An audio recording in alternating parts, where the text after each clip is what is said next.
पहले बेरूत में धमाके और फिर दक्षिणी लेबनान में बम बरसाने के बाद गुस्से से लाल पीला हो चुके हिजबुल्लाह ने इजराइल पर जोरदार हमला बोला है। पहले तो उसने तेल अवीव में मोसाद के हेडक्वार्टर पर बैलिस्टिक मिसाइल से हमला किया और उसके बाद फादी 3 रॉकेटों की ताबड़तोड़ बौछार कर दक्षिणी हाइफा में सनसनी मचा दी। लड़ाकों ने कब्जे वाले जिक्रोन में एक हथियार फैक्ट्री को निशाना बनाकर रॉकेट दागे।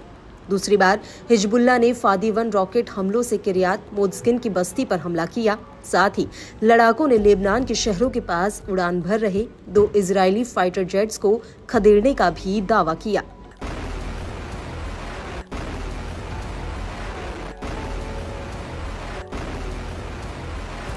हिजबुल्लाह ने अपने बयान में कहा कि प्रतिरोध ने बेका घाटी और दक्षिणी लेबनान के अलग अलग इलाकों पर इजरायली हमले के बावजूद उत्तरी कब्जे वाले फिलिस्तीन में इजरायल के सैन्य ठिकानों पर हमलों को बढ़ाया है।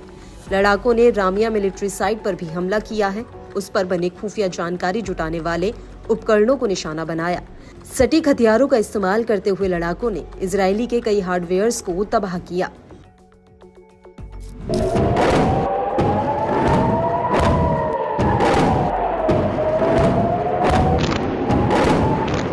इजरायली मीडिया के मुताबिक पिछले 24 घंटों में माउंट हरमोन से लेकर अरावा घाटी तक इजराइल में ऐसा कोई भी इलाका नहीं बचा जो वॉर जोन से बाहर हो। उत्तरी इजराइल के गोनेन, लहावा बोट, हाबाशान और किरियात शमूना की बस्तियों में भी हवाई हमले के सायरन सुनाई दिए।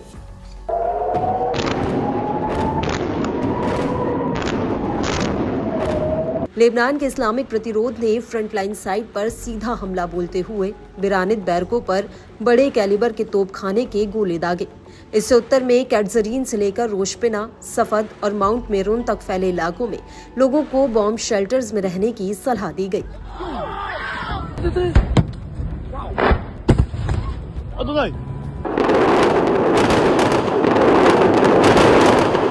इन सब के बीच इजरायली विदेश मंत्री ने इजरायल और हिजबुल्लाह के बीच युद्ध विराम को स्वीकार करने की संभावना को खारिज कर दिया है।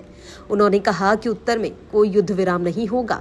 हम जीत और उत्तर के निवासियों की सुरक्षित वापसी तक हिजबुल्लाह के खिलाफ अपनी पूरी ताकत से लड़ते रहेंगे। इजरायली पीएमओ ने भी सीज फायर प्रस्ताव को खारिज करते हुए कहा कि युद्ध विराम के बारे में खबर सच नहीं है। यह एक अमेरिकी फ्रांसीसी प्रस्ताव है जिस पर प्रधानमंत्री ने कोई प्रतिक्रिया नहीं दी है। नेतन्याहू के कार्यालय ने कहा कि प्रधानमंत्री ने आईडीएफ को पूरी ताकत से लड़ाई जारी रखने का निर्देश दिया है।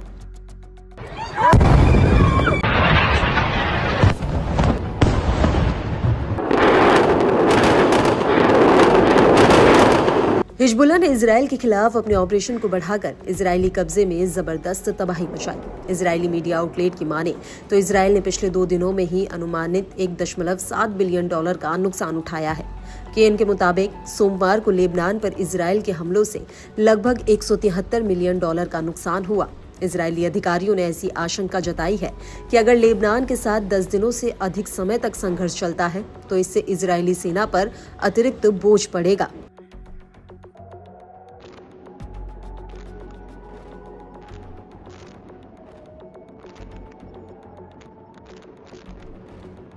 वहीं इजरायली मीडिया ने शिन बेट सुरक्षा सेवा के एक पूर्व अधिकारी के हवाले से बड़ा अंदेशा जताया।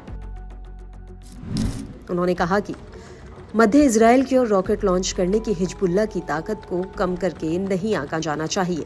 आज हिजबुल्लाह नेता हसन नसरल्लाह ने जो किया वह उसके भविष्य की एक छोटी सी झलक मात्र है।